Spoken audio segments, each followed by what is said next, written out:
If you've enjoyed my content and would like to see more of it, I'd appreciate it if you could hit that like button and subscribe to my channel. Thank you so much for being here, and I hope you continue to enjoy my videos. The air in the Pilbara region of Western Australia is thick with heat and the smell of ancient red dust. On a day like any other, the silence was shattered by the roar of heavy machinery. Miners were digging deep, chasing a rich vein of iron ore, pushing further into the earth than ever before. Suddenly, the world shuddered.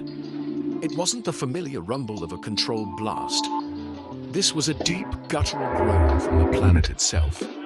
The ground bucked, and a massive drill bit, forged from the toughest steel, screamed as it hit something impossibly hard. The machine went silent, its engines choked by an unseen force. The silence that followed was heavier and more menacing than the noise it replaced. A nervous foreman, a man named Ken, descended into the fresh chasm. The air grew cold, a stark contrast to the blistering sun above. The beam of his flashlight cut through the thick dust, revealing not a rockslide, but something smooth and unnervingly perfect.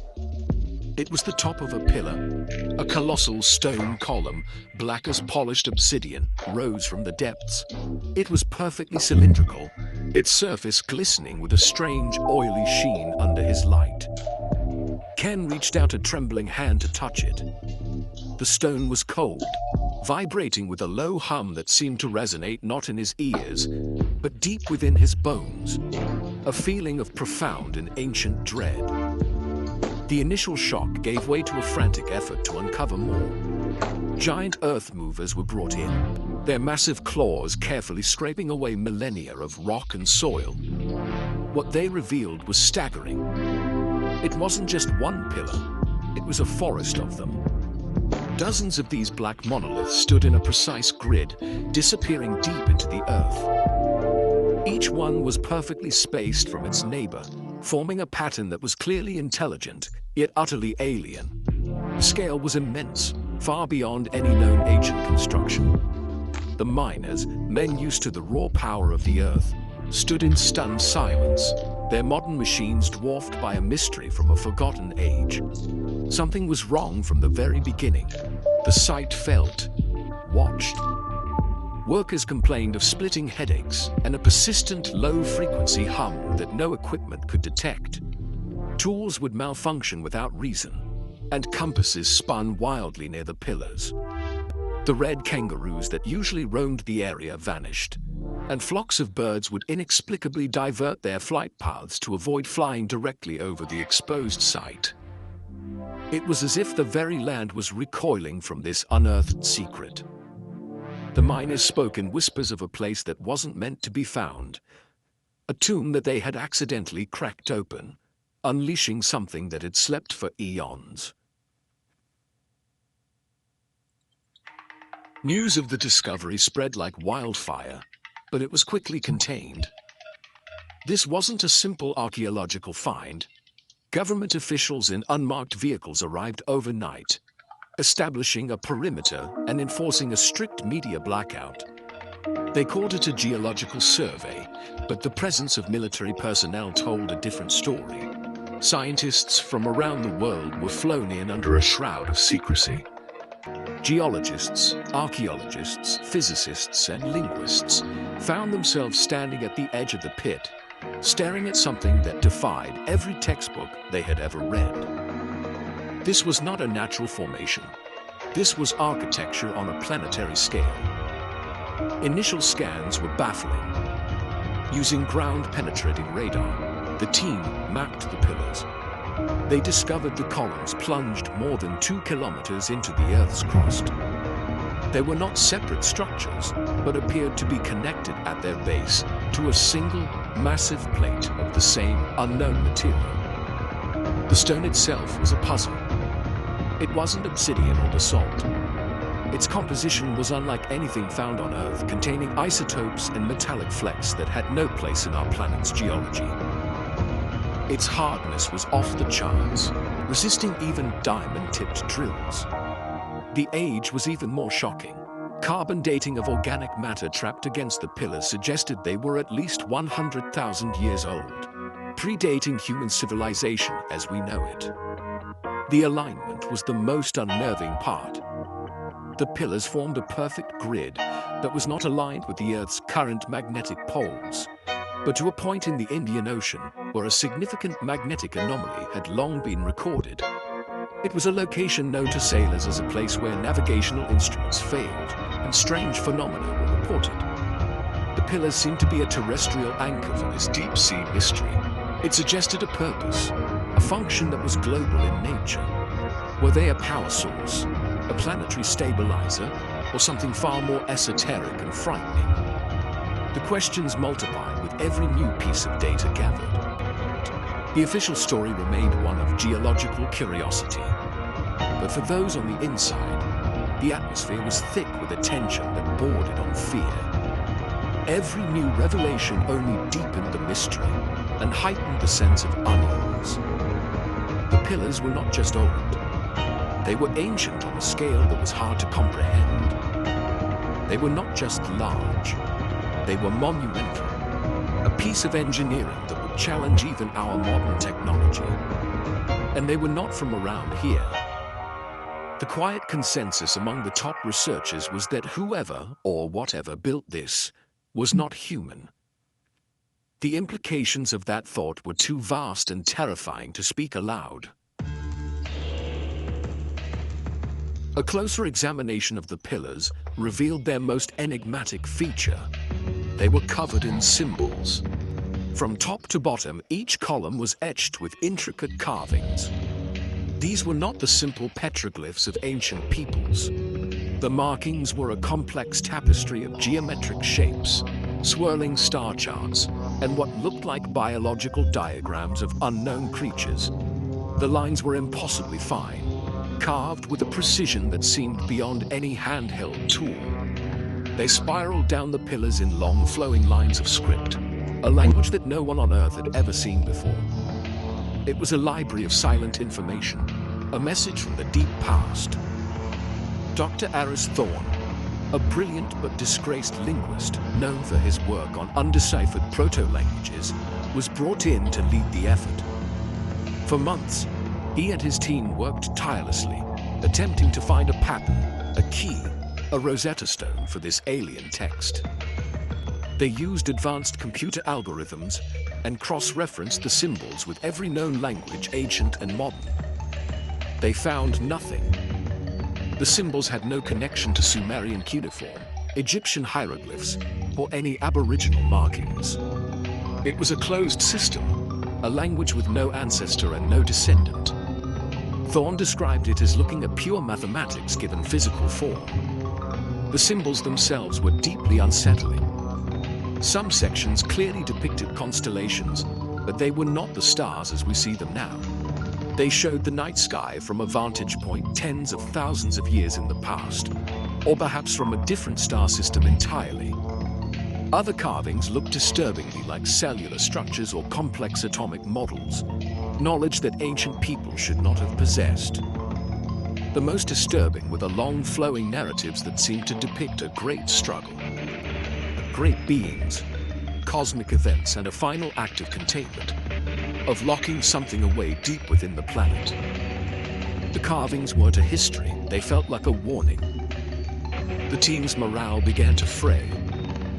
One junior analyst, after spending weeks staring at the spiraling patterns, resigned abruptly, claiming the symbols were moving on the screen and speaking in his dreams. He was dismissed as suffering from exhaustion, but others felt it too. There was a hypnotic quality to the script, a sense that looking at it for too long could affect your mind. Dr. Thorne himself became obsessed, working day and night, muttering about rhythmic syntax in a vibrational language. He was certain the pillars weren't just stone. They were instruments, and the symbols were the notes to a song we were never meant to hear. While scientists struggled with their data, the local Aboriginal elders watched from a distance. They had known about this place for generations, though they never spoke of it to outsiders. In their stories, it was a forbidden zone, a place where the rainbow serpent, the great creator spirit, had fought a terrible battle. They called the area Karawari, meaning the spine of the earth. They said the pillars were not built, but grown from the land itself, the bones of a great being that was defeated and imprisoned below. Their warnings to the miners long before the discovery had been dismissed as superstitious folklore. Now their myths seemed terrifyingly prescient. An elder named Jimmy Champa Jinpo was finally invited to the site. He was a man of immense presence, his eyes holding the wisdom of a culture stretching back 60,000 years. He walked to the edge of the pit, ignoring the scientists and soldiers, and looked down at the exposed pillars. He did not seem surprised. He explained that his ancestors were the guardians of this place, tasked with ensuring the being below never woke. The stories were passed down through sacred ceremonies, songs and rock art hidden deep in the nearby ranges. He warned that digging here was a grave mistake. "You do not wake a sleeping god," he said, "especially one imprisoned for its sins." The elders described the pillars not as a cage, but as a lullaby in stone. They believed the specific alignment, the materials and the carvings worked together to generate a low, constant vibration that pacified the entity trapped beneath. It was a form of cosmic sedation. By unearthing the tops of the pillars and exposing them to the air and sun, we had disrupted the harmony. We were, in effect, slowly turning off the alarm clock. The elders spoke of a time when the song of the pillars would fail, and the dreaming would become a nightmare for all. Their knowledge was not scientific, but it resonated with a truth the scientists were beginning to suspect. Their warnings were largely ignored by the military command, who saw the pillars as a potential weapon or energy source to be exploited. But some of the researchers listened. They saw the correlation between the elders' stories of a sleeping entity and the growing geological instability around the site. The tremors were becoming more frequent. The elders said it was the prisoner stirring in its sleep, disturbed by the light. They performed a ceremony at the perimeter, a quiet, somber ritual of chanting and smoke, not to appease the scientists, but to try and strengthen the weakening song of the pillars and beg the slumbering giant to stay asleep. The phenomena surrounding the site grew more intense and harder to explain away. It began with the tremors. They were not violent, not yet, but they were rhythmic. Seismographs picked up a steady pulse emanating from deep beneath the pillars, a slow, steady beat like a colossal heart. It happened every 12 hours, almost to the second, a geological event with the precision of a clock. Geologists were baffled. This wasn't the chaotic signature of tectonic shifting. It was organized, structured, and deeply unnatural. The Earth, it seemed, had a heartbeat, and it was getting stronger. Then came the sounds, a persistent low-frequency hum that now registered on sensitive audio equipment. It was below the range of normal human hearing, but people felt it. It caused nausea, disorientation, and a pervasive sense of anxiety. Drone operators flying missions over the site reported total system failure. Their craft would simply lose power and drop from the sky as they crossed the invisible perimeter above the pillars.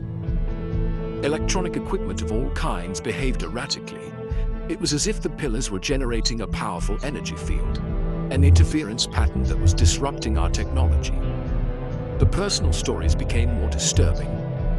A young geotechnician, Maria, was tasked with monitoring the pillar's stability. She began reporting strange dreams, visions of a vast, dark ocean beneath the desert, and a single immense eye opening in the abyss. She became convinced the pillars were screaming, and she was the only one who could hear it. She was found one morning wandering the desert, dehydrated and incoherent, and was immediately flown out for psychiatric evaluation. Her notes, filled with frantic sketches of the symbols and the repeating phrase "it's listening," were confiscated and classified. The fate of Dr. Thorne, the linguist, was the most chilling. He claimed to have had a breakthrough that the language wasn't meant to be read, but heard. He set up audio transducers against one of the pillars, converting its micro vibrations into audible sound. The recording was a terrifying cacophony of grating, clicking noises and a deep, resonant moaning. Thorne listened to it on a loop for 3 days straight. On the 4th day, he walked calmly out of his lab, past the military guards, and into the desert. He was never seen again. All that was left was his final note. It's not a prison. It's a musical instrument. And the player is waking up. The theories now circulating among the handful of people who know the truth are the stuff of nightmares. The dominant theory, supported by the elders' legends and the strange energy readings, is the ancient cage hypothesis. It posits that the pillars are the bars of a prison, designed by an incredibly advanced ancient civilization to contain a being or force of unimaginable power. They didn't kill it. Perhaps they couldn't. So they buried it, locking it in a technological prison and setting a planetary lullaby to keep it dormant. By excavating, we have damaged the lock and are slowly, foolishly prying open the door. Another theory suggests the pillars are the last remnants of a pre-human terrestrial civilization. A species that understood the planet on a level we can't imagine, who saw a cataclysm coming, perhaps a pole shift or a cosmic impact. The pillars in this scenario are a planetary instrument designed to stabilize the Earth's crust or magnetic field. They are the spine of the Earth, a global control system. The problem is, we have no idea how to operate it. The recent tremors and magnetic fluctuations could be the system failing, or worse, attempting to reboot in response to our interference, with consequences we cannot possibly predict. The most terrifying possibility is that the pillars are neither a prison nor a tool. They are a beacon, a monument left by an interstellar race, waiting for a signal. Perhaps they are waiting for the planet's inhabitants to reach a certain level of technological sophistication, the ability to dig deep enough to find them. Our discovery may have been the trigger, an announcement to the builders that we are finally here. The rhythmic pulse is not a heartbeat, but a countdown. The strange energy field is not interference, but a signal broadcasting our location out into the void, telling them it's time to come back. We stand on a precipice of our own making. The pillars of Western Australia are not a relic of the past. They are a living, active system, and we have disturbed them profoundly. The tremors are growing stronger. The electronic dead zone is expanding, and the whispers from below are becoming a roar. We don't know if the pillars were built to protect us from what lies beneath, or to protect what lies beneath from us. Are they keeping a monster caged, or are they patiently waiting for its masters to return? One thing is certain, the forgotten spine of the Earth is stirring, and we, in our ignorance, may have just awakened a power that will swallow our world whole.